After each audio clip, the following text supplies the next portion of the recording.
worked at Fifth Street Gym, met Angelo Dundee, trained over there. Just hoping that something, Go with Brendan?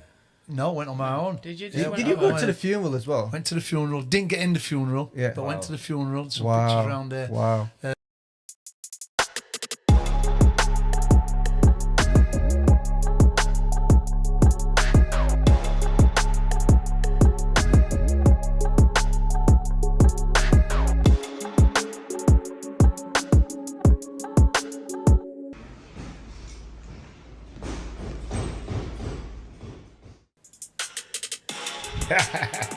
Yeah, we're back again, live and direct, the 13th of the final round podcast.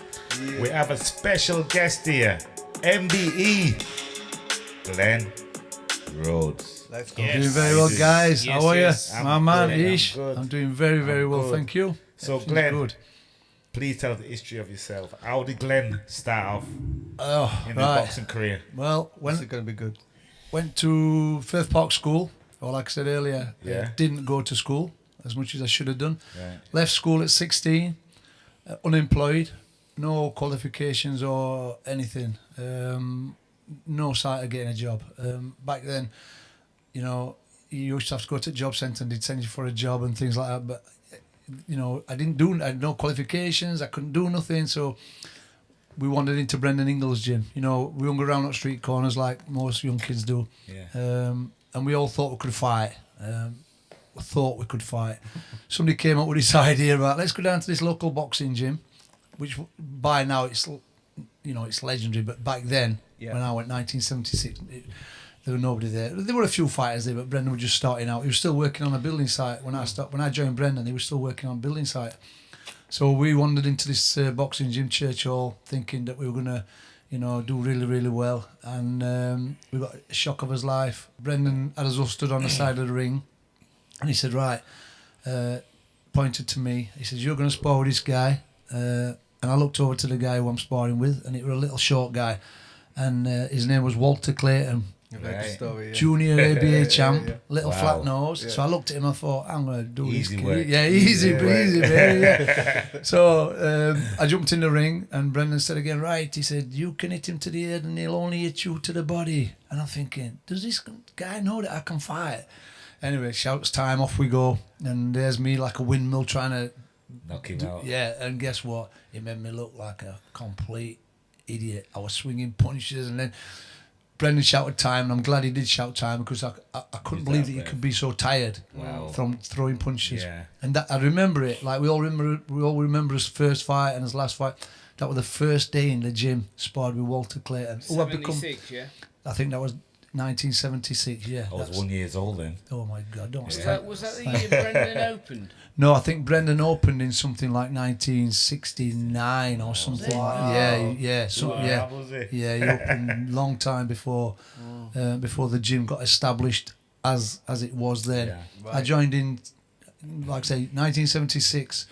I know that for a fact because that's the year I left school. Yeah. The only guys who were boxing there when I went there, of anything, there was a guy called Chris Walker who boxed for the British title. He was managed by a guy called Ken Richardson. Brendan were only training the amateurs then, and then there was a guy called Mick Mills who were just turning pro, maybe 78, something like that. A guy called John Kelly, an Irish kid, and a guy called Lloyd Stewart. Other than that, the guys in the gym were just, you know, kids who come to train. And the gym wasn't like it is now. Where the ring is in Brendan's gym, there used to be a stage there, and the ring were actually one of them rings that sit on the stage. Okay. And like, because it's a church hall, isn't it? It's no church hall, or it used to be a church hall. And then I remember helping Brendan dismantle this stage, and he then put the ring in, which is probably the ring that's still there, the steel ring, the big ring. Right. But it weren't nothing like it is then. I remember we were the guys who painted the lines on the floor. Oh, measurements were right as well, correct, weren't they? Yeah. What's the story behind the lines for the audience watching in? Because people ask me about that all the time. I don't actually know. You know, we've got lines on the floor here, but it's just that when I'm training kids, I'll say, right, all you guys go and stand on the red line. You young kids stand on the red line. Because sometimes when it's packed in here with kids, and I just say, right, everybody come and stand here. These bodies everywhere. So it's a lot easier for me if I just say, right, all you junior boxers stand on the red line. All the seniors get on the... Yeah. Brendan's is more designed for the footwork kind of thing. Yeah. Whereas mine's just basically to keep a bit of order in the gym when it's packed. Yeah. So I understand where he's coming from with that footwork kind of thing. But yeah, 1976, that's when my life changed for the better. I always say, best thing I ever did meeting Brendan Ingle. Yeah. If I'd not met Brendan, God knows what I'd be doing now. Did you live at home or did you live in one of Brendan's houses? Because he used to have loads of houses, didn't he, Brendan? Not when I was with him. No, Yeah. like I said, when I first joined, we'd go training like 4:30, and I remember Brendan turning up in his work boots and his mucky clothes. He was still working on a building site. I think he was working for, I can't remember, just up the road from Newman Road. I think they'd been knocked down. There was some flats, and when I met Brendan, he was working on the building site there. So his house was across the road from the gym. He'd finished in the gym, finished on the site and come in the gym. And every time I saw him, he always had working boots on. So he'd be coming to the gym straight from work kind of thing. Yeah. Back then, he wasn't full time in the gym. It was just like, 3:30, 4:30 onwards. Whereas as the years Was moved it still on. every day, Glyn, though? Yeah, every day, Monday to Friday and Saturday and Sunday mornings. And basically what we do here, we have the kids in on Saturday mornings, and it's packed, it's absolutely round. So a lot of the things that I do here are the same format as what Brendan did. And Sundays we never trained at Brendan's very much unless you got a fight coming up. And that was it. So 1976 for me is when my life changed. I didn't know it then, but that would be the beginning of the story, basically. I love So- that, Glyn. Yeah. You never forgot where you come from. Oh. You know what I mean? And I've never heard you say a bad word about that gym, Brendan. Never heard a bad word from you. Yeah, I I'm love not you going for to do that. Ish I love you because for that. the reason I'm not going to do is because, like I said, a lot of fighters who you speak to these days would say things like, "Oh, if I weren't boxing, I'd have ended up in prison, or I'd have ended up." Who knows what I would have ended up doing? Yeah. I've always been a bit reckless, and I'm still reckless. So, but they're the kind of things that get you in trouble. So I hate to think what I would have been doing. I'm not going to say I'd have ended up in prison or anything, but I wouldn't be doing what I'm doing today. So best thing that ever happened to me is meeting Brendan Ingle. Well, Brilliant, love it. So listen, you got your medical done, obviously. Yep. Did the amateurs there or the professional? We were all amateurs at the time. I know this story. So you your first turned fight. your pro because you got banned with the amateur. Yeah, that's right. So build us up to your first fight. And Right, What what your nerves happened? and what your medical and everything. It's a good story. I remember I'm in the gym and I'm training, and Chris Walker's training, and I think he went on to box. I think it might have been 1977. He boxed Colin Powers for the British title. Yeah. At top rank in Sheffield. So I remember I'm in the gym one day, and I asked him. I said, "What weight are you?" And he went, "Oh, I think he said 10 stone, which I was more or less about." So I says, "Could I end up fighting you one day then?" And he must have thought, "You stupid." You know what I mean? He says, I didn't know the difference between.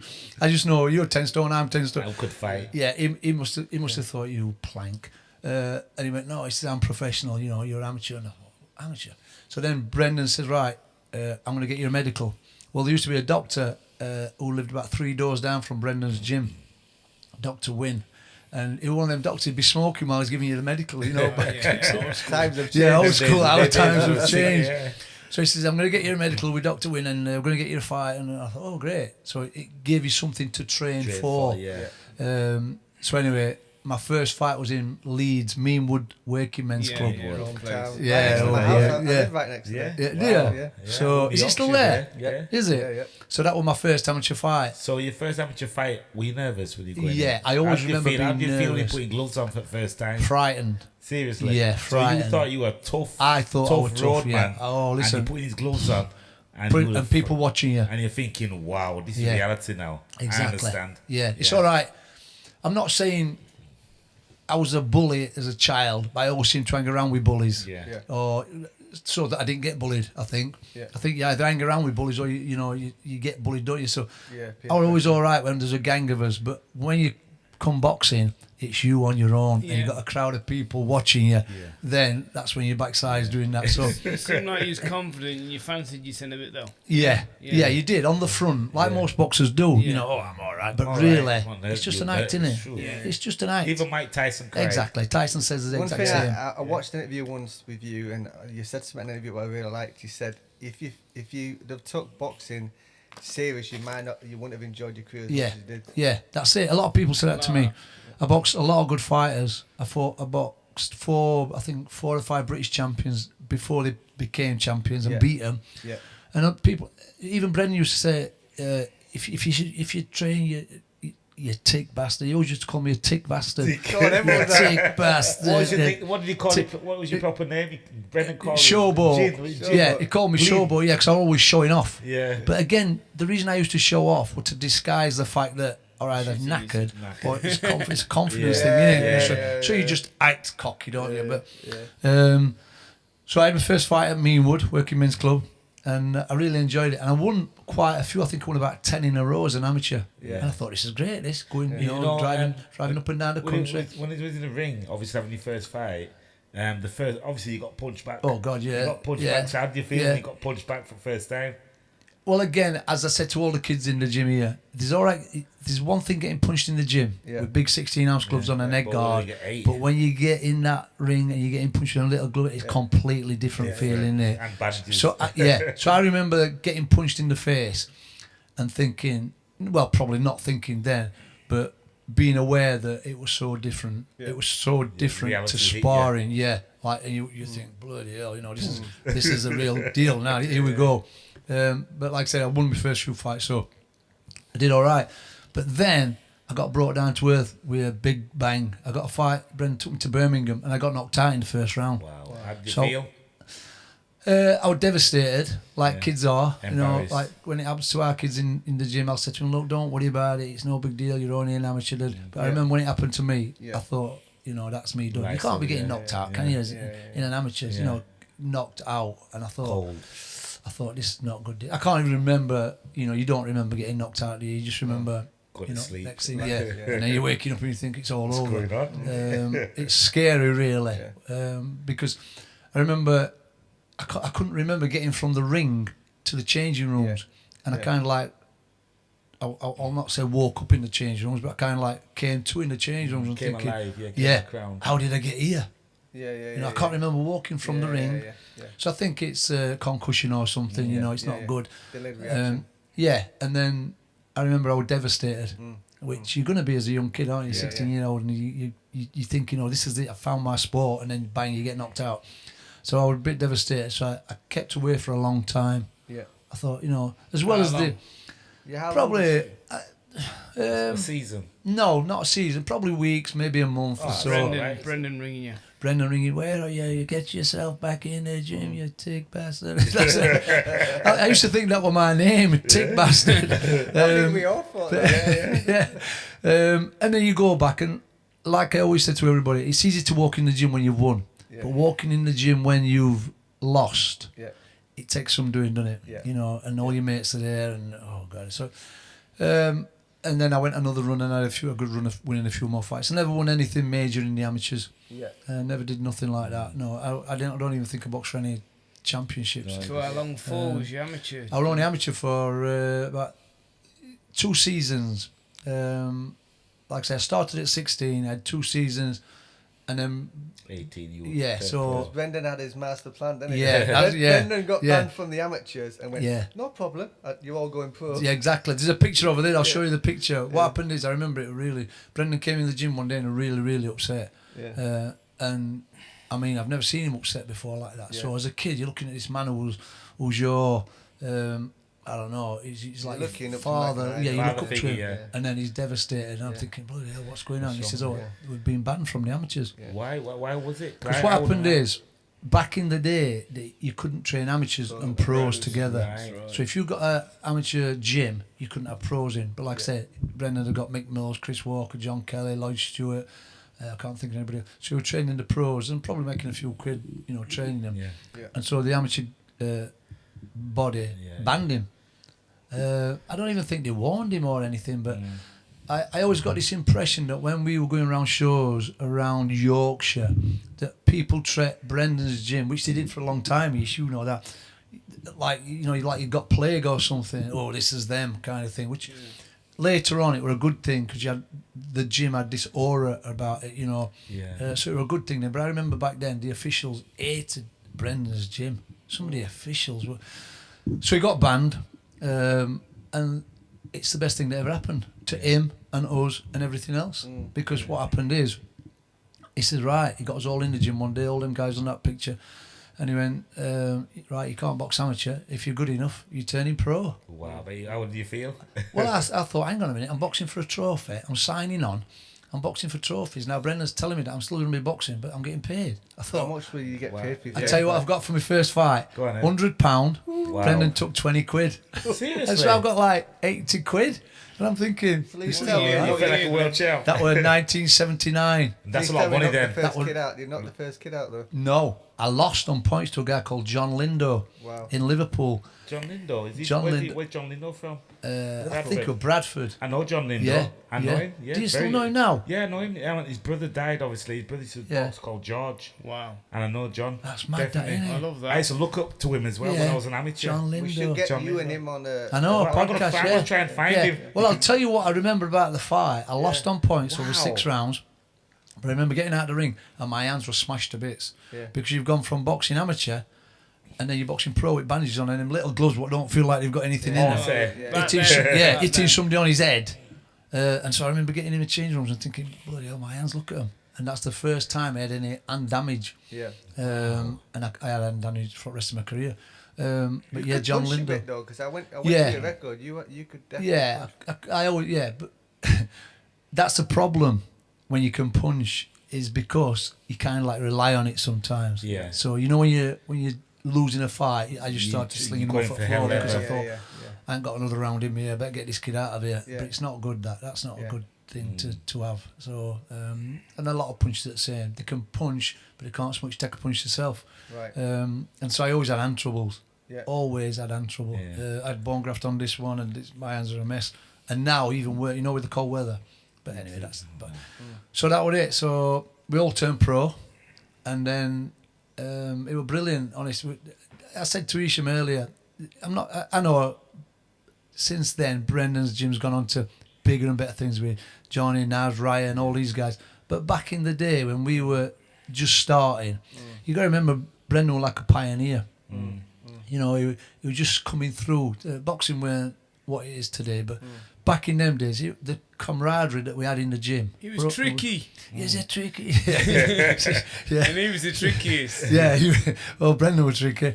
So I'm not just saying it because I was involved in that era, but back in them days, it was great because, you got Bomber Graham boxing at Bramall Lane before go Kel down. Brook had even, Wow. Sheffield City Hall packing it out as well. So Remortgaged me house. I remortgaged my house. Yeah, I never made no money on that show. Raining all day. Yeah. Brendan was a pioneer in some ways because all the facts were all in London, right? And Brendan started bringing it up. Yeah, up here, exactly. innit? But that were only because of Errol. What started happening, you got people like that era. You got your Mickey Duff and your Mike Barrett and all them guys. And they were all London. There were no fighters in Sheffield. So what Brendan did, he started promoting in Sheffield, but only when he got Bomber. Yeah.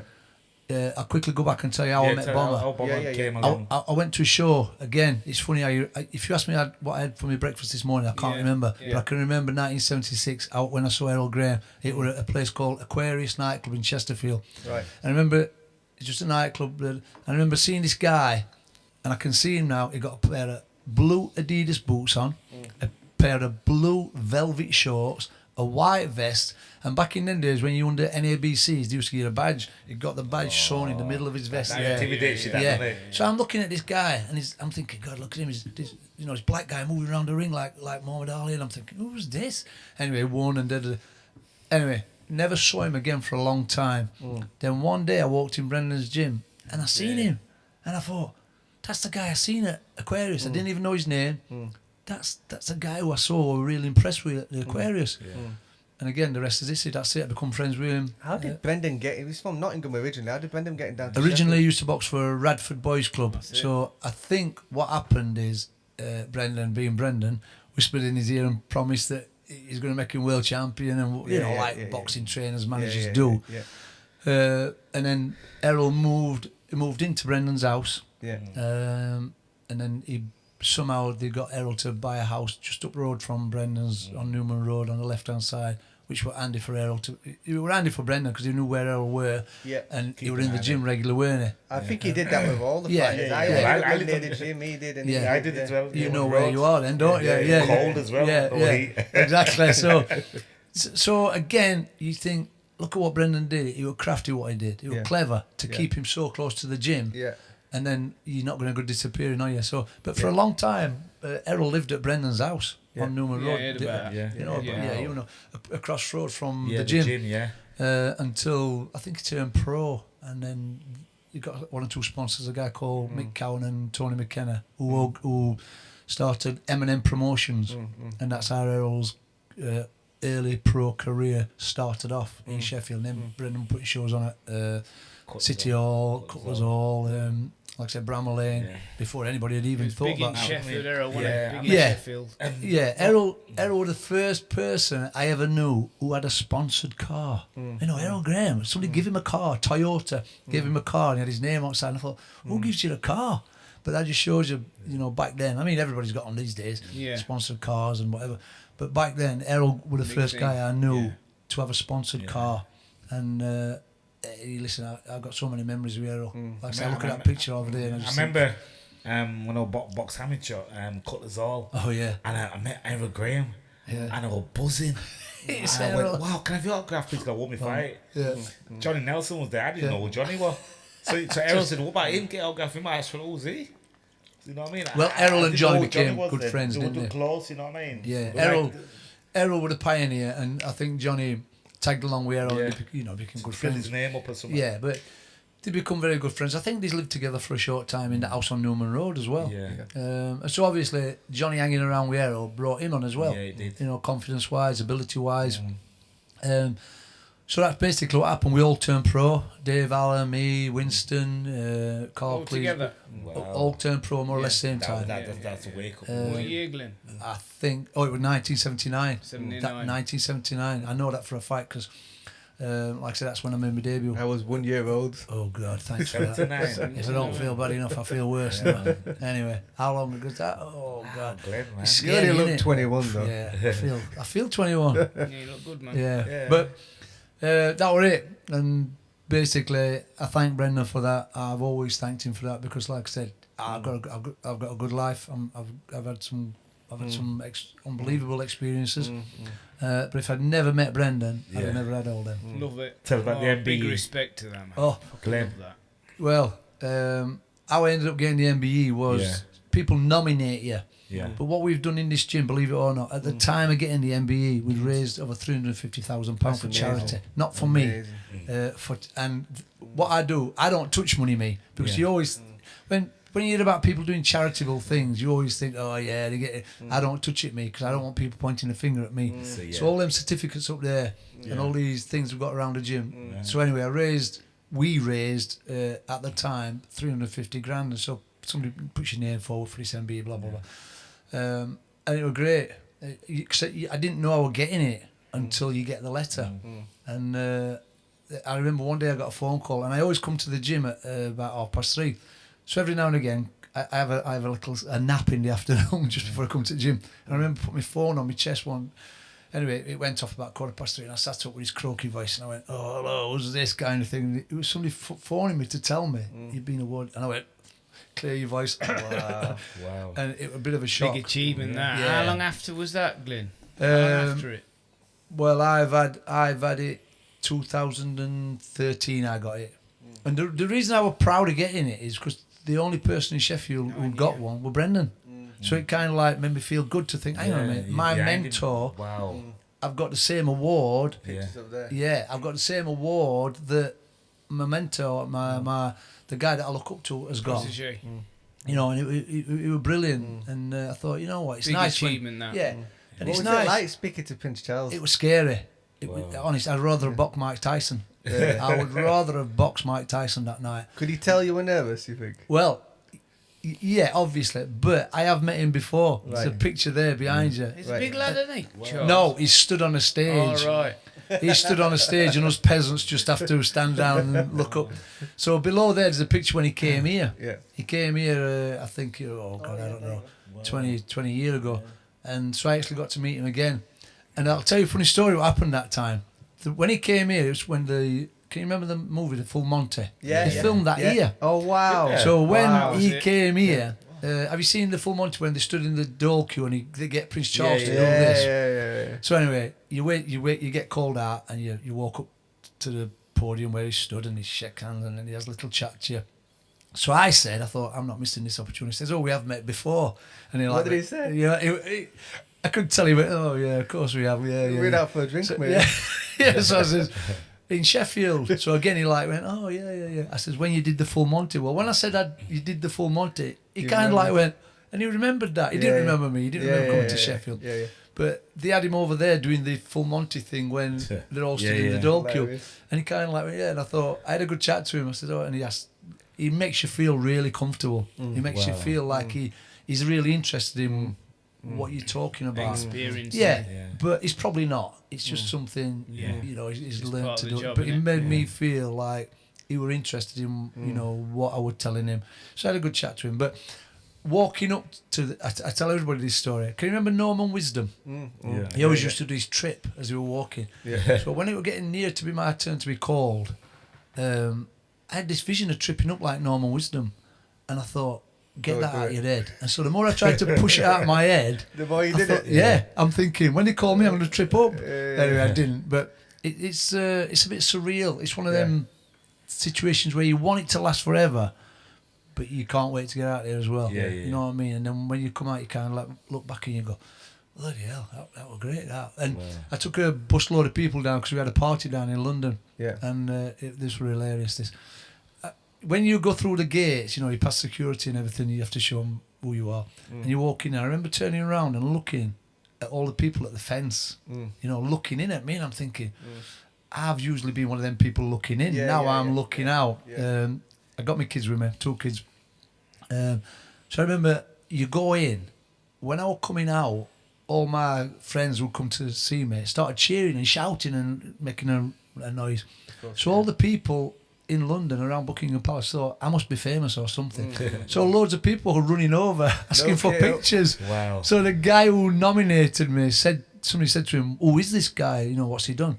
And he said, "Oh, he wrote all the records to the Beatles tunes," which would have meant I'd have to be about 90-year-old. Yeah. So these guys, they're all saying, "Oh, can we have a picture with you?" So I've got a picture with a guy from Peru, a Chinese guy, and they've all probably got pictures on the mantelpiece thinking I'm the guy who wrote the Beatles records. So like I said, it was surreal, but it was nice. It was just it puts you up there, doesn't it? It does. When your peers or the people who are in the same business as you put you forward for something, it's worth it. I think that's more important than the general public. Yeah, I do. 100%. If you've got respect from your peers, that's all that's you want. what counts. All the armchair fans don't. That's all you want. You want respect from your peers, and that's it. In this game, you do. Yeah. It's like you just anybody. People might not always like you. There's a lot of people in this game that don't like you.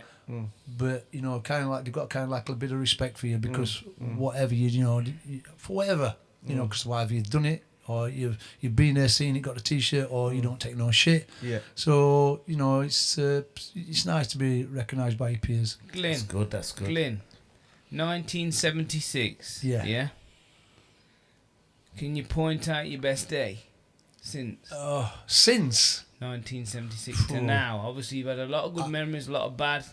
Can you pick them out or pick a few out, whatever? I can't. Do you know why? Because I've been very, very lucky to have had so many that if you said to me, which is your best one, I've not got. I can't off the top Tell of my us a head. few. Meeting Sugar Ray Leonard, promoting a show with Sugar Ray Leonard, promoting 2 shows with Marvin Hagler, 2 shows with Duran. Yeah. But one of my best ones is that we did 2 shows with Jake LaMotta. How do you make them connections to get them people involved? What happened? Hagler was the first one I ever did. A guy called Pat Brogan rang me. I was promoting boxing back then, only in Sheffield. Yeah.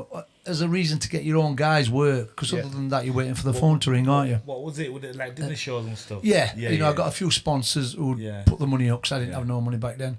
So they'd put the money up, I was confident enough to sell tickets.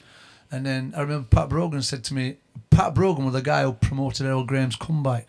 And he said, when nobody wanted to know Errol, Pat said, I've got a chance to do an evening with Marvin Hagler. Are you interested? I went, am I interested? Yeah, what's the deal? Yeah. He went, well, I can't remember what he were. He says, it's going to be X amount of money and da-da-da-da.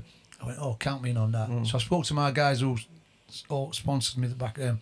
I said, look, we've got an evening with Marvin Hagler planned. Before all the, everybody's doing them now, aren't they? Everywhere, everybody's doing them. One of the first.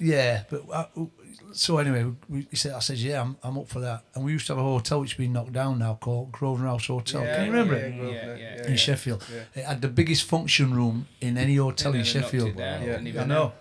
Well, it was falling down, wasn't it?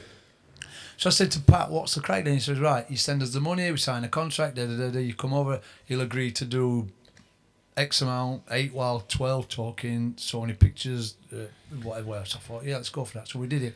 It was unbelievable. We made a right fortune, honest we did. Because people had not seen Marvin Hagler in England. No, everybody knew him. So we did that, and then I thought, this is all right, this. So since then, I've done some big names. I tell you one. Steve Collins, last one you did, right? That was Steve Collins were brilliant. You got to remember, Steve Collins beat Nigel Benn and Chris Eubanks. A lot of people Twice. Yeah. I recently went to a show. He's the best of the lot, really. Isn't he? Exactly. I recently went to a show that Ryan did at the dog track down here, and it was good. I mean, listening to them talk, and they were gelling off each other. It was good. But like I said, Steve Collins beat them both twice. It was unbelievable. So we look past that. And Neville Brown, who we interviewed in our last podcast, he fought Steve Collins after he beat them too. Unbelievable, isn't it? And what a lovely guy as well. Yeah, lovely guy. So we did the Hagler one, and it went brilliant, honest, unbelievable. I can't even remember how much we made. I just remember thinking, bloody hell, we made some money here. Yeah. And then people said, oh, what about, do you want to do this, do you want to do that? And so I started thinking, this is a bit easier than boxing. Yeah. Because we all know what boxing's like. You know, you put a show on, a guy pulls out or he gets an injury and it's just an headache.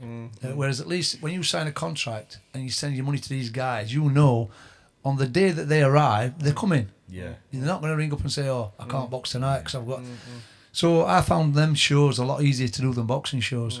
And I can't remember ever not making any money on any of the shows we've done. And then somebody will ring you up and say, do you want to do this, do you want to do that? Like I say, Hagler twice, Duran twice, Jake LaMotta twice. What about Hearns? Thomas Hearns? I'll tell you who did, who were brilliant. Right. And not many people did it. Ken Norton. Ken Norton. Remember he boxed Ali? Passed away. Passed away, yeah. But what a lovely guy. Yeah. Joe Fraser, did an evening with Joe Fraser. That was good.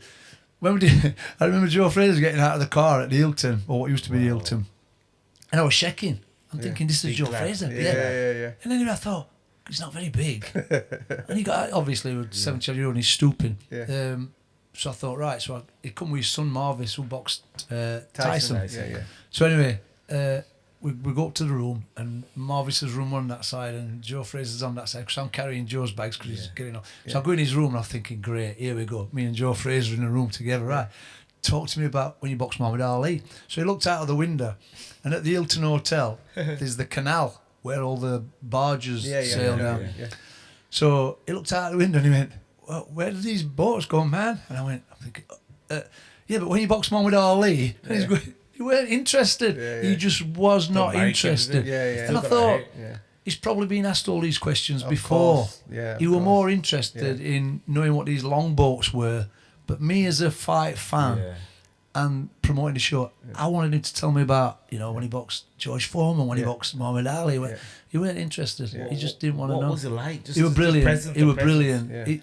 Right. Like you said, what you got to remember, this is Joe Fraser. I know he's only a human being like us, but this is the guy who, Olympic champion, boxed Foreman twice, boxed Ali. I wanted to talk about things like that. But if you can imagine, I think about 70-something back then. He's had all these questions since he boxed Muhammad Ali in 1974. So it's just the same old, isn't it, for him? For me, it were... He's probably looking for you to ask him something he hasn't been heard before. But what could what could you ask people like this? What, for instance, what could you ask Muhammad Ali that he's not been asked before? You're nervous. That's the first thing to come out of your mouth. So, these are the guys that we look up to and we've idolised through the boxing game. But to them, it's like when some guys, your kids in your gym look up to you and look up to you, and you don't think it's no big deal, but Yeah. to the No. kids, Yeah. they look up to you, and you Yeah. know they You've been they take on board what you say. To you, it's probably People, nothing. this is the thing. People choose who they want to be led by. People choose who they want to believe in. They make that choice. And when they look at you, and there's a certain way they look at you, it's up to you to be that role model for them, innit? And that's what you've got to be, Yeah. a role model. You know, like I said, I've done things that I regret. We all probably have, but I don't tell the kids in here about them things. I'm trying to tell them to keep away from doing them things, because, you know, trying to steer them on the right road. So if they look up to you, and they know that you've done it, or, you know, you've got to steer these kids on the right path. Because I think at the young ages that they're at, that these kids are that we train, they're like a sponge. They take everything on board. Because I remember I was like that with Brendan. Brendan, to me, do you know what? I used to think he was God. Yeah, Because same here. he used to tell me things that were going to happen before it happened. I used to think, how does he know that? Experience. But guess what? I'm doing the same thing in here now with kids. I'm saying, I put a post on Facebook the other day. Brendan used to say, I've seen it all before. And I'm finding myself now saying to people in here, you know what? It's no big deal. I've seen it all before. Human nature. Yeah. But back then, I used to think to myself, how does Brendan know that? Yeah. Like you can see that you're going to make a world champion. Yeah. You're going to make a champion, you. Yeah. He just knows. He's talking into you. When your ears See, hear believe what it. they're saying, it builds, manifests in you, right? Inside you. Yeah. Because a good coach, this is what I think the problem with all sports is right now, but especially boxing. And my background and what I do now, I'm a sports science, I'm a nutritionist. I help fighters make weight properly, I help fighters get in condition properly. And people would think me talking that way that I wouldn't say what I'm going to say now, but there's not enough teachers. That's what I like to regard myself. I'm a boxing teacher. That's it. You know, what a lot of Experience. think, experience. But what I do is, like you've just said, there's not enough boxing teachers teaching kids to box. You know, teaching kids the science of it. Why'd you do this? I always said to them, I said it yesterday, I said, ask me a question. I said to some young novices up there, I was saying, start slipping that punch. And I stopped them, I said, do you know what I mean when I'm telling you to slip it? And they all like went, no. And so I thought, I just presumed that they all know. They're only You have to beginners. explain why you Exactly. slipping it. Why are you slipping it? For what? For why did you do that? Why did you do it? And so that's what it needs in this game. Yeah. You know, we can all go on these courses. We've been on them, haven't we? Yeah, and you get your badge. And I mean, I recently got my ABA badge after Oh, nice. Well done. after so many years. So now I'm qualified to teach amateur boxing. But we need more boxing teachers. Not Mentors not as well. It's mentors. throughout sports. It's like what I do for a living and what pays the bills. Yeah, I know about nutrition. Yeah, I know about strength and conditioning. When I train fighters, I say there's no point you doing a squat because that's not specific to your sport. Yeah. So we have to get you to squat a Halfway, different way. yeah. We have to get you to do a bicep curl a different way, which is specific to your sport. That's right. And if you add that to the teaching element of the sport, you'll progress in a better direction. But now it's just it's just getting a little bit confused. Yeah. They're putting more, it's like watching movies now. They put more money into the effects than to the actors. Well, I always said the best way to get better at boxing is by boxing. doing Everything it. Thank else you. is to enhance what you're Add on, already add doing. on to it, But what a lot of fighters are doing these days, they're doing the other side and not enough of the boxing. Right, you know, the fitness. you need the Some mix. gyms do more and more fitness, concentrate on more fitness than skill. Because I like, obviously we trained all over. I trained in Manchester for a bit. I've seen what they do. Obviously, do the bar bag like everyone's got the bar bag does now. it. I hated I that. I don't I do it. hated I don't. it. And then obviously I moved to Sheffield and there was more technical. The lines, the blows on the back. So you step in. I'm thinking, I'm not going to fight like in the ring. But it enhances helps, what you already do. So with both of them gelling together, That's it. perfect. That's why when I go away now and train somebody else, I'm bringing from both Manchester and Sheffield. I'm combining it. I'm in martial arts side, combine everything. And But putting it's all- your take on top of it. That's all. Yeah, That's what you can that's do. what I do. And it's up to them to bring a style out for themselves. Or they take a piece of everything. Yeah, because they've got to have their own uniqueness. Yeah. You can't only be the best You version. can't be like It's yourself. down to them. I mean, when I was down at Brendan's, everybody boxed like Bomber. Bomber. Even me. Yeah. We all tried it because if everybody's doing it in the gym, you know, kids come in and just see it and they think, well, that's the way to do it. But it's not. No. You know, I can't box like Bomber Graham. I love what you say. I love every time you do an interview, you slip it in. It says Sheffield And everyone in Sheffield owes Bomber everything. everything. Yeah. Listen, before He Errol does. Graham came to Sheffield, there were no Brendan Ingle, there were no St Thomas's, there were no, they were, like I said, Chris Walker, But John not the Kelly, style. but it weren't on the map. Errol Graham came along, Yeah. right, became British, European, Commonwealth, Yeah.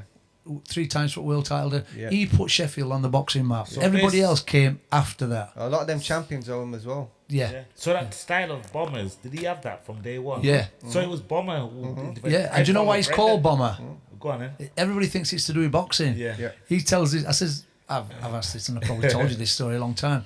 Well, as a kid, he used to run everywhere. He said he'd run to the Fast. gym, run to this. He says he's always bombing. Wherever he goes, he's Yeah, bombing yeah, around yeah, everywhere. He's bombing around. Yeah. And that's how it started. It's Right. like Isham. Isham's like that. Yeah, but bombing around everywhere. Yeah, we got to settle him down. It's like, Ish, just calm Calm down. down, sir. But then, obviously, Bomber and the boxing, it like went with him, so his name became Bomber Graham. Yeah. Right. That's what he told me that, you know. So, yeah, he was Bomber. But you think when you think of a boxer called Bomber, you think of a puncher, don't Yeah. you? Something Yeah, like, yeah, you know, yeah, like yeah. Joe Louis or Mike Tyson. Yeah, But Yeah.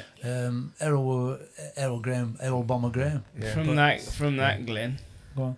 you seen probably my favourite fighter from around here. You seen him from day one, probably Prince Nassim. Nas. So you Wow, seen what was him he from like? day What one. was he like to train with? Well, what Did you got to see remember? the first day he come in? Wow. Or I what? can't remember I seen him the first day. Didn't even know him. I didn't even know Yeah. him. We Yeah. have kids in here. We've Yeah. got a kid in here, and Forget he's about him, exactly, yeah. he's Yeah. exactly like what I remember Nas being. Yeah. Young, cheeky, little shit. Yeah. I never thought he'd go on to be what he were. Yeah. Wow. But you got to remember, when I was 20, Yeah. Nas was 7. Yeah. Yeah. So when Nas was 8, I was 21. So, and I was there while I was 33. Yeah. So I You was. seen him come through though. yeah, You just seen him recognise all- him all of yeah. a sudden, don't you? Yeah. I'm gonna lose that. Yeah. So like I say, as I was getting towards 7 33, national Nas was titles. Yeah, coming yeah. through, winning national titles, and but even then, never thought that he'd go on to do what he did. Done well, he's done well. Oh, yeah. listen, I yeah, would but put him- When it's- did you notice him though, Glenn? When did you notice when he him? started Was winning the kids- amateur titles and things Yeah, like that, like I said, we were all, me, Bomber, Brian Anderson, all these guys, we were all boxing pro. Big men, weren't you? Yeah, but you've got this little guy who's winning amateur titles. You never thought he'd go on to do what he did. Flashy as well. Yeah, flashy, cheeky little. Yeah, Yeah, just yeah, like yeah. we've all got kids in gym like that. You know, but the only thing I dislike about, I said dislike, it's probably the wrong word to say, is towards the end, I used to hear Nas talking to Brendan, very disrespectful. You know, Money, that's the money. Yeah, winning money, winning. probably were the And money. that's what it is. You know, Pe- calling him. I mean, I respected Brendan back then. I was a little bit scared of him. He's like his father figure. I would have never have said the things that. I remember once he called it "shut up, Paddy" or something. "Shut up, Paddy," Yeah, like, yeah. and I thought, cheeky little shit, you know. But maybe that's the money that makes you change. But just because you've got money, you shouldn't lose respect, should you? You know, just because. Yeah. I don't know. It's a great story, Brendan and Nas, but it's also a very, very sad story towards the the way end. it ended. Yeah, the way it ended. Wow. Over money. None of us like the No, way it no. ended. I mean, Yeah. me and Ish say this all the time. We get into conversation with people that if we go in percentages, I would say, however good people think Nas was, they didn't see him in the gym and they No. didn't see what we saw in the Yeah, gym. He was yeah. special in the gym. Yeah, I missed all that. I missed know. all that. Well, I did. I missed a lot of that because, like Yeah. I say, I was that busy, doing your own like thing. doing my own thing and hanging Yeah. around Bomber Graham's tails to Yeah. watch his And In young little 93, fast- 94, Yeah. you know, when you just before you left, Branny, probably Nas was just, what was Nas then, about 15, no, about Well, 18, 19 then. So you yeah, just seen him at something. his, you'd seen him Yeah, turn seen it. I over, remember him didn't winning all his amateur things, and you know everybody talking about Sparred him. him And a little bit maybe to the body, did Yeah. you? Remember, yeah. I remember him sparring with a kid came from Doncaster. I can't remember the kid's name now. Nas bashed him. And I bashed remember thinking, everyone. yeah, Wow. I'm thinking, you know, He bashed middleweight as bit well. out of order to bash something that bad. Yeah. So yeah, I remember him. Yeah. But like I say, I was finishing as he was Yeah. flourishing, so to Yeah. speak. Can So- I ask you something? Did you spar Brendan? Have you sparred Brendan? Yeah, 'Cause you sparred used to Brendan. spar, I didn't sparred you? Brendan. What was yeah, it like? yeah. Tricky. He crafty, crafty, yeah. But he was just Tie him up, holding, tie him Tie up. him up. yeah. Defence him off. Yeah, I'm fortunate to be able to say, yeah, I sparred with Brendan. Yeah. Did you ever see him fight, Glenn? No, 'Cause never I saw know, him never. fight. No. Wow. His record weren't Tapes, exceptional, but yeah, he got one of these genuine brave managers. But he boxed a guy called Pat Dwyer. from Liverpool, who were a tough kid, Yeah. who were a good fighter, and he boxed. I think he boxed Chris Finnegan. Yeah. Yeah, that's right. That's right. You know, I think that was Yeah. claim to fame. You know, but he never, like I say, he didn't get looked after as a Always said fighter. they didn't get looked after. Yeah, he always said that. But, you know, so if I'm not getting looked after, I'm not going to do the same things to my kids that I had done to me. That's I right, suppose that's that's right. what Brendan thought. You know, I want to develop my kids and bring them on rather than just having them as, you know, fodder. You know, answering the phone and checking them in. But once Errol started for us, for everybody, that's when it all started. So you was happy with the way Brendan looked after you then, yeah? It's a good question, that. Yeah. You know, I'm not blaming anybody. Would you say that Brendan was learning on the job? Yeah.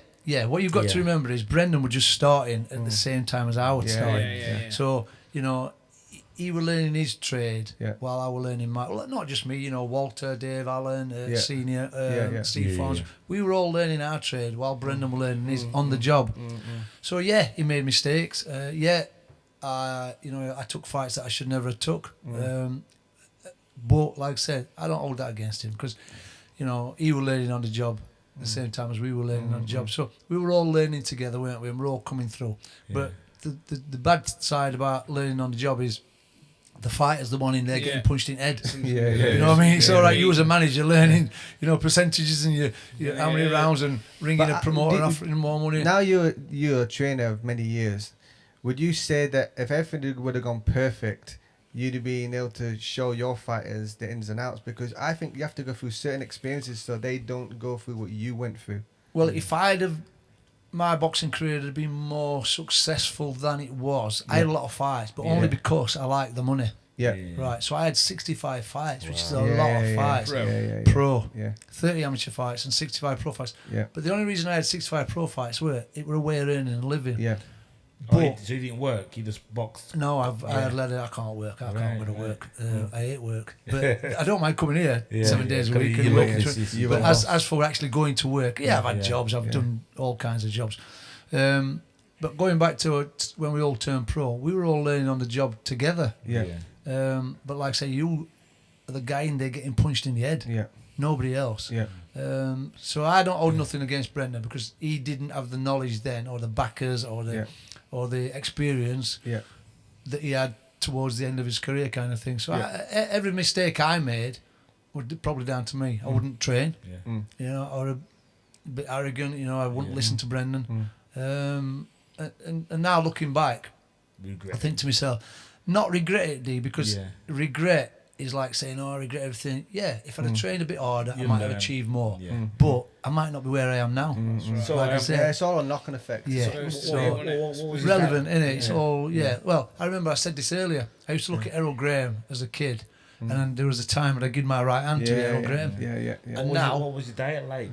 I didn't diet me. I've always been like so this. what do you do to make the weight? Did you do this like we've all done, like starve yourself? Look at me. I've never so you're all right. I've never had to kill myself to make weight. Just don't have your breakfast or something. But guys, now, the only thing that for me that's come into boxing over the last 20, 30 years that makes a difference is the nutrition side. You know, I always boxed at 9 stone 9. Never had to make weight. Just like I say, found it pretty easy. I've always been like this. Then I moved up to like 10 stone. I think when I finished, I was 11 stone. I'm only now about 11.4. So it never entered my mind to... do you still work out? No, I don't do nothing. I didn't train when I boxed. I'm not going to start training now. I don't particularly like training. You just like fighting. I like fighting. This sounds bad, I shouldn't really say this on here, but it's training to me bores me. But fighting, one-on-one with somebody, sparring, you know, sparring with somebody where you've got to pit yourself against them and in a fight, I'd love it. I'd spar all day. That's a brave thing to say, you know, what you just said. This guy's a trainer of champions, been doing it 45 years, and he just said it like fucking training. I mean, but look at, you know what I mean, he can still motivate, inspire these guys because he's been there, become he knows why you've got to train. Just because I don't do it and never like doing it, you know what's right and wrong. Doesn't mean these can't do it. I'm mad on training for these guys. They run. We meet and they run. So the one thing that let me down in a lot of my fights were I were all right for 2 or 3 rounds. Stamina. And then what would happen? I'd start showing off. But the reason I'd show off was to disguise the fight. I was bollocks. So I won't train. And then it got to a point where Brendan used to think, well, he used to say, have you been running roads here, you tick bastard? And yeah, Brendan, of course I have. Yeah, Brendan. I'm not running. But looking back, another reason I like to box is if you look at all these old time fighters, right? They didn't train; they just boxed. They boxed regular. There's a record behind. I always Sugar Rhodes used to box every couple that's of weeks. what I was just going to say to you. 3 fights in a month. In 1 month, three 10-round fights in 1 month. So it's like training anyway. So it's just like training anyway. But if Sugar Ray Robert, I know we're talking about. It's much better than training. Of course it is. You know, it's the real thing, isn't it? It's like when you used to go sparring with people. You know, you got butterflies. When I used to get in the gym to spar with Bomber and Brian, they didn't have butterflies. I know they were going to probably bash me. But this is my argument when people say Floyd's the best ever, right? Like Floyd against Sugar Ray Robinson is a different animal. Different Sugar era, Leonard, different animal. Different era. You know you can only beat who's in that era at that time. Right. You can't match him, can you? Yeah, it's great to say, oh, would you do this? You can only beat who's around in your time. And, you know, I'm a big fan of Sugar Ray Robinson. I love everything about him. So am I. Massive. Like I said, 3 10-round fights in 1 month. So I always said this to the kids in the gym. If he had 3 10-round fights in 1 month, twice against Jake LaMotta, at what point did he train? When did he heal up? That's what I'm saying. So a good fighter is a fighter that's boxing regular. And that's what I used to think. I used to say, Brendan, I'll come training, get me a fight. Just ring me when you've got me a fight, and I'll come training. But I could never just go to the gym and just train because it bored me. Hitting bikes, doing exercise. I'm like, you need to know how to do rounds, not get fit for them. You need to know how to do them. I can do 12 rounds now. Myself. Experience. Now we can do it, but when we were boxing, we couldn't do it. I know. Now I'm surprised myself. I go to the gym, I do 12 rounds, 3 minutes. I'm thinking, you know what's weird? I could do 12, 15 rounds on a punch bag, non-stop punching. Come in the ring, different. If you get rid of treadmill, or step treadmill, I can only do 5 minutes because it's not what I do. What I used to like about what we did at Brendan's is he just chucked you in the ring. We didn't do rounds. He just said, time off you go. Well, we do it. Time, right, we're sparring. 5-minute round. Change over. We're sparring. No break. I just want to get a drink of water and that's it. And that's it. Every time he hits a punch bag, he wants to make a comeback. I do. You know, you don't understand. Forget that. He wants a white collar fight. I made a white. I don't want a collar fight. I did. No, but I tell you the truth, right? I got signed up. Right, because I wanted to make a comeback, and relax. They were saying to me, "Oh, I have a white collar fight." So I did it, and the preparation for it, I thought, nah. That's enough for me. That's you done in it. It's true. It was now. We won't do it now. Oh, listen. Even the preparation, we won't do it. And the butterflies as well. Not used to it. It's too tough. You know what I mean? And you were younger then. You know, the things you could do when you were younger. The ego has to get put away. As you start getting older, things start getting a bit harder. So I accept now to retire now and just enjoy it. I just train people and train myself. I always wondered back in day, but now I understand it because I'm an old man myself. Why did fighters make comebacks? And one of the things that I always said to fighters is, and this is a good saying, this I like this, the brighter the spotlight, the harder it is to walk away. True. That's why your Sugar Ray Leonards and your Ali's and they all come back. They do. Because you've got to enjoy that. What do they do, Ish? What does a fighter like Sugar Ray Leonard do after his career's over? You know, you can go on a guest speaking tour or but there's nothing gives you that buzz like the crowd. No. It's like being on a drug. It's like Ishan was a champion, bitch, come off European, fought for world title. And he'll tell you, like, when you're the champion, you've got to enjoy the spotlight that's there. Are you listening, Tommy Frank? British champ. Are you listening? Yes. I tell him all the time. Tell him how they treat you after you were champion and when you was champion. Yeah, like I said, I think I've already said it earlier. You know, like, when I was champion, I didn't have to do a thing, Glenn. I didn't have to do it. Everybody wanted to help me. You couldn't even walk down the street. Oh, I need the lift. Do you need any food? Do you want this? Do you want that? Can I be seen with you? Can I take a picture? Wow. Do you need a car? Oh, what listening, you got Tommy? I got paid to go everywhere. Listen, when I lost them belts, Tom, phone stopped. Nobody waved at me. Crazy. I've had to turn it back. It's frightening. Same thing. It's frightening. Friends go and everything. Yes. Your friends, all of the Klingons and that gone. Exactly. What did Angelo Dundee said? Never look who's in the change in the locker room when you win. Look who's there when you lose. And it's right. We've seen it. History repeats itself so many times with boxing, and that's what I think's really, really sad. Human nature, isn't it? That it's still happening these days. You know, a lot of sports, your football and your other sports, they've got things once you retire to help you Boxing, you're on scrap heap. Yeah. And what do most boxers do? Work on doors. I did it, working on doors. What can you do? I'm not a doorman. You know what I mean? But you can't do anything else. And then you do other things that you shouldn't be doing just to get by. But most boxers, like I said, that's why we box, because we scallywags all week. I'm not saying all the time, but a lot of kids who box is a little tearaways, or you want to fight, but to no good. But trying to educate a boxer, put a bit of money away to pay your tax, to it's so look after this. Like I keep telling you Tommy, he's bought an house. I always think with boxers, it's a hard one, right? Because they've got to fighters, boxers, MMA guys. They've got to put so much more into the sport than other athletes. The commitment, but at the same time, they've got to have a slight eye on what they're going to do after, like putting money away. It's hard, and I think a good trainer has to be giving them life skills to think that way. I agree with what you're saying, but Brendan used to say it to me, and I'll tell you what Brendan used to say this story to me. I used to live as a kid, I brought up by my grandparents. He says to me, why don't you buy your grandma's house?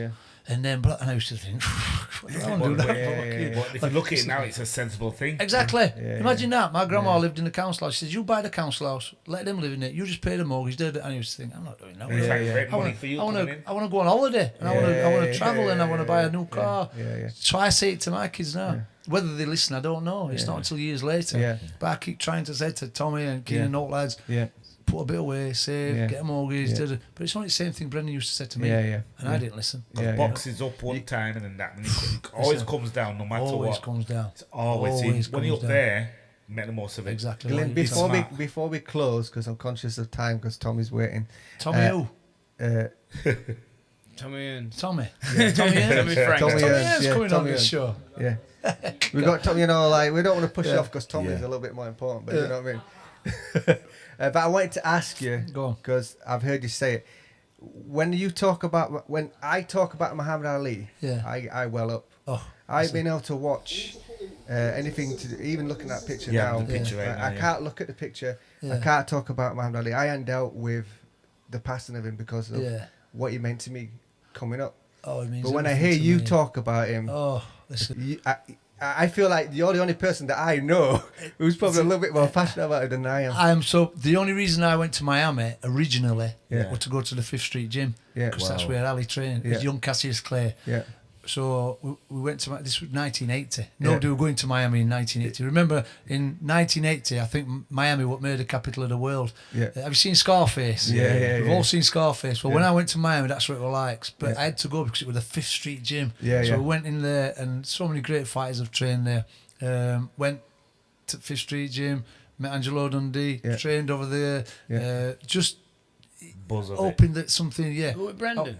No, went on my own. Did you? Did you go to the funeral as well? Went to the funeral. Didn't get in the funeral, but went to the funeral. Some pictures around there. Wow. I'm a biggest Ali fan you could ever imagine. What was it like getting to the gym and feeling that presence to know that he was there? Yeah, that's exactly what it is. Walking up them steps, surreal, right? Yeah, I remember walking in and meeting a guy called Chris Dundee, who was Angelo Dundee's brother. Wow, but it's Angelo Dundee had a gym up North Miami, and Chris Dundee had this gym on 5th Street Gym. But walking into that gym, knowing that so many fighters had been there, Willie Pastrano and so many great fighters trained there. But the main man himself, Cassius Clay, back then. Obviously later it became Muhammad Ali. I just became an Ali fan.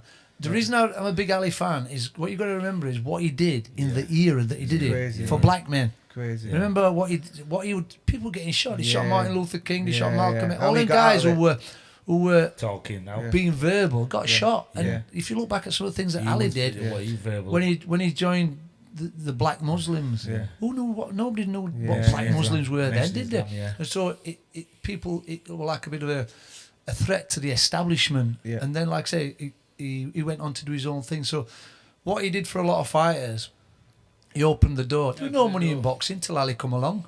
Was it? Ali come along, then nobody was speaking like Ali until he did it. Now everybody's doing it, aren't they? But nobody can do it to the extent he did. He was the first. He was the pioneer. When I found out he was ill and he was dying, I jumped on a plane. I flew all around the world. I think I flew to somewhere like, went to Holland to New York to Louisville, and then coming back. I didn't get in the funeral because it was the place at the time were unbelievable. We were just round with people. I haven't been able to watch the funeral.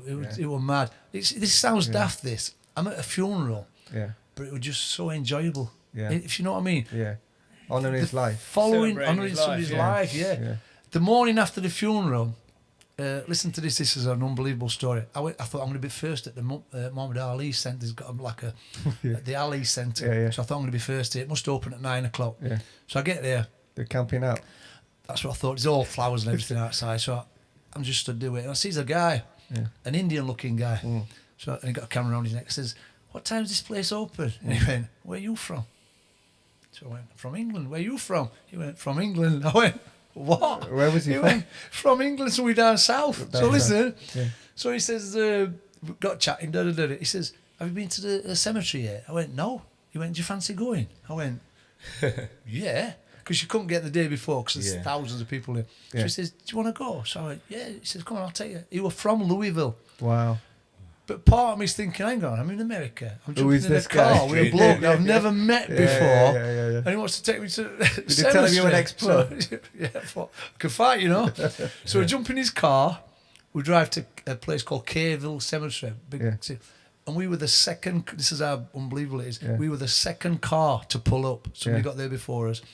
And at the time, you know, the burial had only been the day before, so there were a few things on the floor, but his family were having a private ceremony at the other side of this screen. And the guy who worked there says, "Would you mind just, you know, holding back till this is finished, whatever's going off behind?" I don't know what it was. Yeah. So we held back, and then this is funny, this. So all we did, he looked at this ground, and, you know, this is where the greatest is buried. That's it. It's different now. It's got a monument and everything. Yeah. But anyway, this guy waved us off. And as he waved us off, I saw traffic coming into the cemetery, piles of cars and cars and cars. Yeah. As we were driving down this road, this guy's walking up and he stopped us. And I thought, this is brilliant what he said. The guy wound the window down and he says, this guy from America, "Is Muhammad Ali up there?" I thought, you know, just said, that's why you're here. Is Muhammad Ali up there? Not, is Muhammad Ali's grave up there? Is Muhammad Ali up there? And I thought, that's brilliant, that, isn't They'll it? live forever. Forever. Ever. Yeah. And since then, I've become friends with the guy and his wife. I'm still friends with him on Facebook. That's awesome. I met him in Rome. We went to Rome, same time they came to Rome. My kids have become friends with him. And that, again, is all through Muhammad Ali. Beautiful. So there's, I love everything still about him. linking people now, linking people. Even to this day. And there'll never be anybody else, you know. Yeah, there's been great fighters like your Sugar Ray Leonards and your Mayweathers, but there's never, ever going to be another Ali because it was the era in which you were doing it. It's never going to be done again. Set the trend, didn't it? Set the trend, but there'll never be another. I remember that. I don't know how you. I'm going to ask you actually, but I knew. The moment I knew who Ali was, I come home from school. You know, like kids watch TV and all the rest. My granddad had lent this tape called Champions Forever. Oh God, that's a great video. That, Best documentary ever, right? Yeah. And he's watching it, and I'm sat there listening, and I come in and I just hear Ali's voice, and I sat there, and he didn't know I was sat behind him, and I sat there for a whole 45 minutes watching it. And he goes, "You're silly shit, you're scared." And then I watched that tape for a whole year, every day when I come home from school, and I fell in love with that tape, and then and from there it was like I knew everything about it. I wanted to help people. Well, I'll tell you where else I've been. I went to the Fifth Street Gym. I trained in Angelo Dundee's gym for a long time. I tell you where we went the other year. Went to Fighters Heaven in Pennsylvania. Ali's training camp that he set up. What a proper training camp that is. Fighters have training camps these days in like hotels and that's a training camp. Basic. What's it like, Tommy? We went just to know that you're in the building. Yeah. You know, the gym. It's up a big hill. It's hard way, isn't it? What was it like? And what sort of stuff? Just basic. No, listen, nothing. Tommy, what it? It's just log cabins. Wow. There's a sign. That's how we liked it. There's a sign here. There's log cabins. There's nothing. They had a big bell. Apparently, they used to ring this bell in the morning. All the fighters get up and go for a run up the big steep hill, whatever. But just to know that you've been in the same place, that the greatest stayed in this kitchen, and the guy who we met over there, Mick, is still friends with us, isn't he, on Facebook? He often comments. I speak to him quite often. We're planning on going back as soon as all this silence has gone away. Yeah. He's actually said that we can stay there and train while we're there and use the kitchen that Ali used. So imagine that, you're waking up knowing that you're waking up and walking in the footsteps of the greatest. It must be unbelievable, won't it? So, you know, like you've been talking about Brendan and Ali. I'm not saying that Brendan's like Muhammad Ali, but Brendan's got a story like Muhammad Ali. Yeah. We can't forget Brendan as well as Muhammad Ali. He left a legacy. There's a lot of in Sheffield as well. You know in Sheffield, there's a lot of people. He again, has left a legacy. I always say this, D, about Brendan setting the bar. Yeah. But the thing that I always say as well, and I say it all the time, without Errol Graham, he wouldn't have done it. There's no Brendan. There was no Brendan. There was no Naz. There was no He Johnny. made No it. Ryan. Both No of them me. made it together. Yeah. And so It's knock-on effect. the Errol Graham story is a story in itself, isn't it? And a sad story. He got it going, didn't Yeah, British, European, Commonwealth, light middleweight champion. he? Known the best beat Pat fights, Thomas never winning. 15 rounds. Errol boxed 15 rounds. Yeah, proper rounds there, you know, wasn't it? he went to Lagos. People don't even know where Lagos is. He won in Lagos. You know, Nigeria, right? Yeah, Nigeria. He says it were right. It must have been crazy over there. Yeah. You know, and then he boxed for. I don't know whether people believe in God or whatever they want to believe in, but it's not in the stars for Errol Graham to be world champion. Yeah. You know, he lost to Mike McCallum. Yeah. Close decision.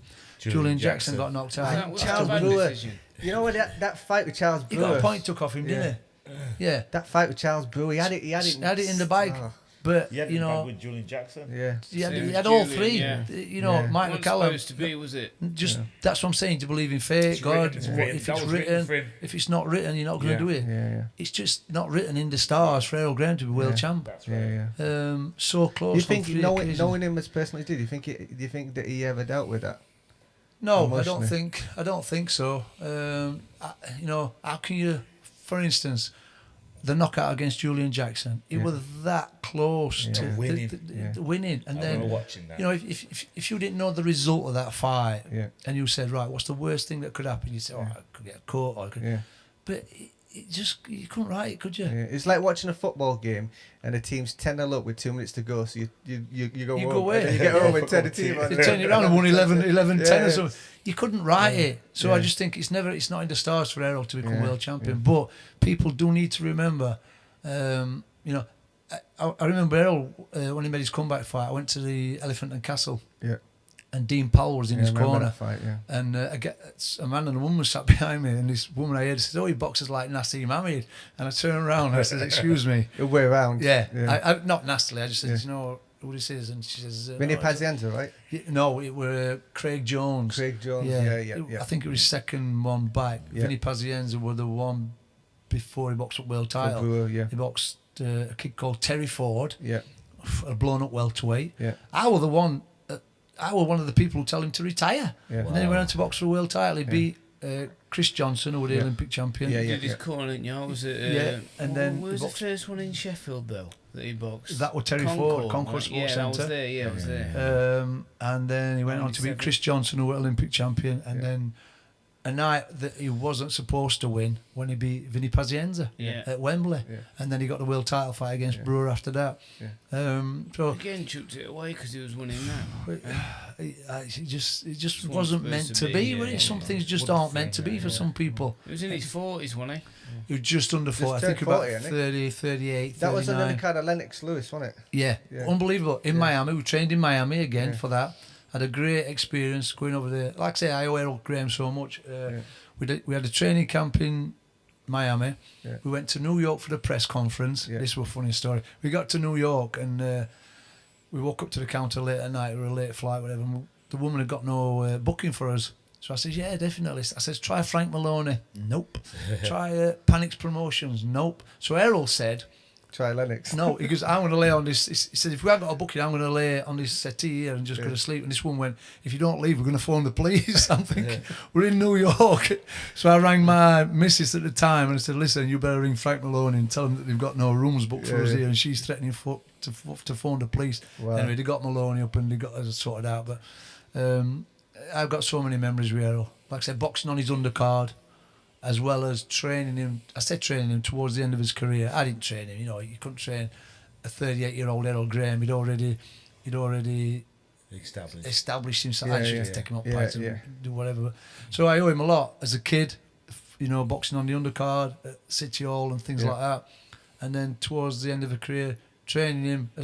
You got to remember, when I retired at 33 and just started the gym, and then all of a sudden he's training somebody called Errol Graham. I bet it was a privilege that one. You trained him as well. God, Errol Graham. What did you show him though? What did you do with this game? I couldn't show him nothing, could you? You can't show Errol Graham. What did you do to help him? You can't. All I did is just, you know, be the... One thing about Errol, I will say, it was everything that I wasn't. Trained hard, dedicated, good runner, really trained hard, which is, I admired it because he was everything that I wasn't. I wouldn't, you know, he'd get up and do his road work. Brendan didn't have to ask him if he'd done his road work. Whereas Brendan used to say to me, "Have you done your road work?" And I say, "Yeah, Brendan, of course you have." "Yeah, of course you have, you tick bastard, yeah." So, but with Errol, he was everything that I wasn't. So I admired that in him because that is what I would have loved to have been, but it just weren't meant to be. But then again, look at Errol now. It's sad, and it's very, very sad. But nobody can ever take away. If there were no Errol Graham, the boxing in Sheffield wouldn't be what it is. There'd be no Brendan, there'd be no Johnny, no Naz, no all them guys who followed in his footsteps. Him and Brendan, they were the pioneers that opened the door for lots of people back then. Knock on effect, I think with that, I think we all agree we're going to be back here quite regularly to speak to Glenn. Definitely. Never even started, have we? We might just make this a monthly thing, right? Come down every month. Some good stories. This is, we could go on and on and on. I know we could, but we'll leave it there. But part 2's coming soon. Part 2's coming. And Ish, take us out. Yeah, like I said, you know, there was another question. I can't ask him. Next time we'll be going back. No, slip it in. Yeah, thanks to Glenn on behalf of us all. You know, over the moon and great person. You know, in my mind, you know, you put in Sheffield and keeping Sheffield on the map with boxing, 100%. So thanks a lot. Thanks for coming, guys. And we're gonna intro out. Ish, go for it. 13th and final round. Right. John Keenan, Donovan G. Smiley, Glyn Rhodes, and me, Sean Pickering. One love. All right. We out.